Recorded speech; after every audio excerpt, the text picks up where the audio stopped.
నేటి యువత ఎన్ని గంటలకు నిద్రపోతున్నారు అని మనం ప్రశ్నించుకుంటే చెప్పలేమండి. తెల్లవారు 1 గంట, 2, 3 అంటే కొంత పబ్ కల్చర్ ఉంది. ఇంకొంతమంది నిద్ర రాక ఇలా ఇబ్బందులకు గురవుతూ ఉన్నారు. మరి నిద్రకి ఆయుర్వేదంలో ఎలాంటి చిట్కాలున్నాయి? ఎందుకు లేవు? మనతో పాటు చిట్టిబొట్ల మధుసూదన్ గారు ఉన్నారు కాబట్టి ఎలాంటి చిట్కా అయినా మనకి ఈజీగా చెప్పేస్తారు. సార్‌ని అడిగి తెలుసుకుందాం. సార్ నమస్తే అండి. నమస్తే. అంటే చాలా మంది నిద్ర పట్టక ఇబ్బంది పడుతూ ఉన్నారు. పెద్దవాళ్ళు ఒక రకమైన ఇబ్బందులు పడుతున్నారు. చిన్న పిల్లలు మరొక రకమైన ఇబ్బందులు పడుతున్నారు.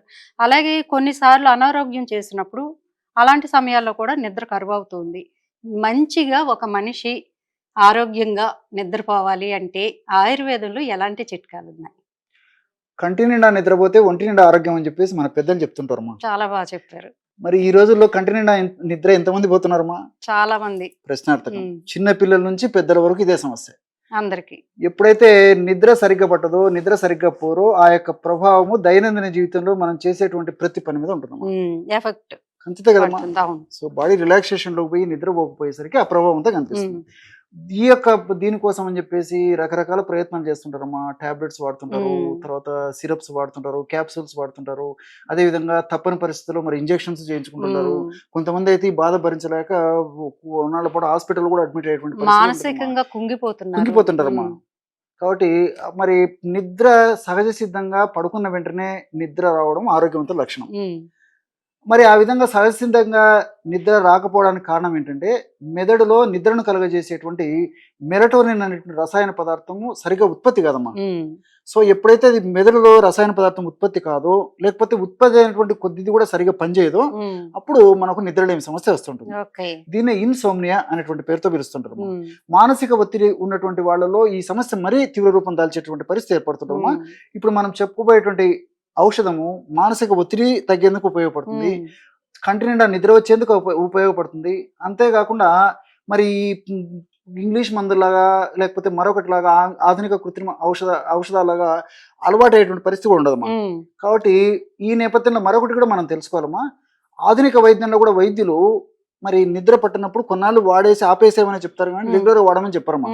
ఎందుకంటే తప్పని పరిస్థితుల్లో వైద్యులు కూడా ఔషధాన్ని సూచించేసి కొన్ని జాగ్రత్తలు తీసుకోమని చెప్తారు. ఎందుకంటే వాటి వల్ల సైడ్ ఎఫెక్ట్స్ ఎలా ఉంటాయి కాబట్టి డాక్టర్స్ కూడా తప్పని పరిస్థితుల్లోనే ఆ యొక్క నిద్రకు సంబంధించిన ఔషధాలు సిఫారసు చేస్తుంటారు. ప్రకృతికి సంబంధించినటువంటి ప్రకృతి దొరికేటువంటి ఔషధాలతోనే ఆ యొక్క ఫార్ములా తయారు చేసుకుని చక్కటి నిద్ర ఎలా పొందవచ్చో నేను చెప్తాను. సో దీనికి కావాల్సినటువంటి పదార్థాలు మూడమ్మా. ఈ 3 పదార్థాల్లో ఒక్క పదార్థము కొంతమందికి తెలిసి ఉండొచ్చు, కొంతమందికి తెలియకపోవచ్చు, మిగతా 2 అందరికి తెలిసినాము. అవన్నీ కూడా నేను చూపిస్తానమ్మా. సరే సార్. మొట్టమొదటి పదార్థము జటామాంసమ్మా. జటామాంసి జడల్లాగే ఉన్నాయి. ఎగ్జాక్ట్లీ అమ్మా. చాలా సువాసన భరితంగా ఉంటుంది. జటామాంసం అని చెప్పేసి ఇలాంటివి మనకు మార్కెట్ లో దొరుకుతాయమ్మా. వీటిని దంచి తయారు చేసినటువంటి పౌడర్ కూడా మార్కెట్ లో దొరుకుతుంది. కాబట్టి ఫ్రెష్ గా తయారు చేసినటువంటి పరిస్థితిలో కూడా మనకు దొరుకుతాయి. కాబట్టి అలాంటి పౌడర్ తెచ్చుకొని వాడుకుంటే సరిపోతుంది. అంటే ఇవి ఆయుర్వేద షాపుల్లోనే దొరుకుతాయి. అంతేమ్మా. జటామాంసి చూర్ణం దొరకవమ్మా. జటామాంసి చూర్ణం అంటే ఇస్తారమ్మా. సో ఫ్రెష్ గా తయారు ఈ మధ్య కాలంలో తయారు చేసినటువంటి చూర్ణాలు కూడా మనకు మార్కెట్ లో దొరుకుతాయి కాబట్టి అవి తెచ్చుకొని వాడుకుంటే సరిపోతుంది. సో జటామాంసి చూర్ణాన్ని సమస్య తీవ్రతను బట్టి 6 టీ స్పూన్ నుంచి మాక్సిమం 1 టీ స్పూన్ వరకు వాడుకోవచ్చు. అంటే సర్వసాధారణంగా 190% మందిలో 1/2 టీ స్పూన్ సరిపోతుందమ్మా. 2.5 grams అంతే. కొంతమందికి మాత్రం సమస్య మరీ ఎక్కువగా ఉన్నప్పుడు మరి ఇంచుమించు కొన్నాళ్ల పాటు 5 grams వరకు కూడా వాడుకోవాల్సి వస్తుంది, 1 టీ స్పూన్ వరకు కూడా. ఈ జటామాంసిలో కూడా అనేక రకాలైనటువంటి వోలటైల్ ఆయిల్స్, నార్డోస్టాకిన్, జటామాంసిన్ ఇలాంటి అనేక రకాలైన రసాయన పదార్థాలు మరి మెదడులో నిద్రను కలుగజేసేటువంటి మెలటోనిన్ అనేటువంటి హార్మోన్ ఉత్పత్తికి చాలా చక్కగా ఉపయోగపడతాయి. మానసిక ఒత్తిడి కూడా తగ్గుతుందమ్మా ఈ యొక్క ఔషధం. సో ఎప్పుడైతే మానసిక ఒత్తిడి తగ్గుతుందో నేచురల్ గానే నిద్ర వచ్చేస్తుంది. సో మల్టీపర్పస్ గా ఉపయోగపడుతుందమ్మా. నేను చెప్పినటువంటి డోస్ లో ఈ యొక్క జటామాంసి యొక్క చూర్ణాన్ని తీసుకోవాలి. అదే విధంగా రెండవ పదార్థంగా దాల్చిన చెక్కమ్మా.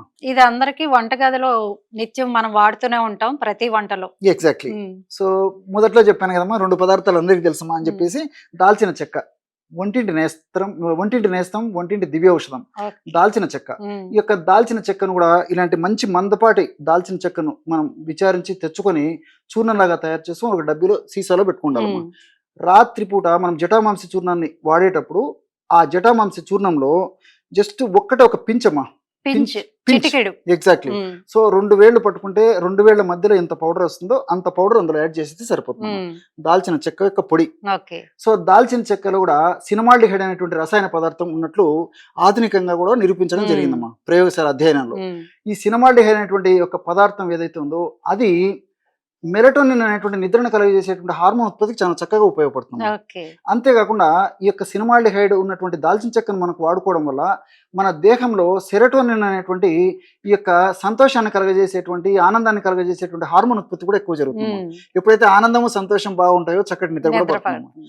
సో అంతేకాకుండా ఈ యొక్క షుగర్ వ్యాధిని నియంత్రించేందుకు ఇది ఉపయోగపడుతుంది.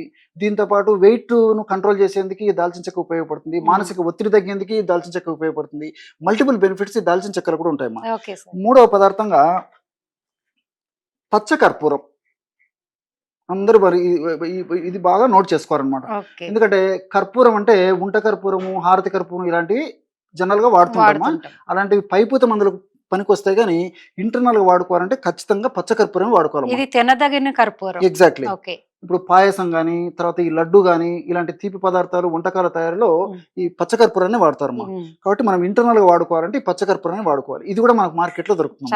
ఈ పచ్చకర్పూరంలో కూడా క్యాంఫరాల్ అనేటువంటి రసాయన పదార్థం చక్కటి నిద్ర కలగజేసేందుకు చాలా చక్కగా ఉపయోగపడుతుంది. సో ఈ పచ్చకర్పూరం దీన్ని కూడా ఏం చేయాలంటే ఒక పించ్ అనమాట. సో తగినంత తీసుకొని ఒక చిటికెడు గల అలాగా అట్లా అలాగంటే పౌడర్ అయిపోతుంది. ఆ యొక్క పొడిని అందులో కలుపుకోవాలి. సో ఈ 3 పదార్థాలు కలపడం వల్ల బ్రహ్మాండమైనటువంటి నిద్రను కలగజేసేటువంటి ఔషధం రెడీ అయిపోతుంది. సో ఆ విధంగా కలిపిన తర్వాత ఆ పదార్థంలో తేనె వాడదైనటువంటి వాళ్ళందరూ కూడా కాస్త తేనెతో కలిపేసి చప్పరించేసి మింగేసేయాలమ్మా. తేనె వాడుకున్నటువంటి వాళ్ళు ఎవరైనా ఉన్నట్లయితే వాళ్ళు ఒక 50 ml పాలలో కలిపి కూడా తీసుకోవచ్చు. పాలు కూడా వాడుకున్నటువంటి వాళ్ళు ఎవరైనా ఉంటే నీళ్ళలో కలిపి కూడా తీసుకోవచ్చు. మనసుంటే మార్గం ఉందమ్మా. సో ఏదో ఏ పద్ధతిలో ఈ యొక్క ఔషధాన్ని వాడుకున్నా ఇందులో ఔషధ గుణాలు, రసాయన తత్వాలు మరి సమర్థవంతంగా పనిచేసి చక్కటి నిద్ర కలగజేసేందుకు ఉపయోగపడమే కాకుండా అలవాటుగా మారకుండా కూడా ఈ యొక్క ఔషధాలు సదా దేహంలో ఉంటూ కొన్నాళ్ళ పాటు వాడి ఆపేసినప్పటికీ దీని యొక్క ప్రభావం దీర్ఘకాలం పాటు కూడా ఉంటుంది. కాబట్టి అన్ని మనకు సైడ్ బెనిఫిట్స్ ఉంటాయి, ఎలాంటి సైడ్ ఎఫెక్ట్స్ కూడా ఉండవు. ఓకే. ఏంటంటే ఆయుర్వేదం యొక్క గొప్పతనం మనం కంటిన్యూగా ఇంగ్లీష్ మందుల్ని వాడినట్టుగా వాడవసరం లేదు. వన్స్ ఒకసారి వాడాక మనకి అది మనకు పనిచేస్తుంది అనుకున్నప్పుడు డోసును తగ్గించవచ్చు. పూర్తిగా తగ్గింది అనుకుంటే కంప్లీట్ గా మానేయచ్చు. సో మంచి చిట్కా నిద్ర కోసం మంచి చిట్కా చెప్పారు గురుగారు. నమస్తే.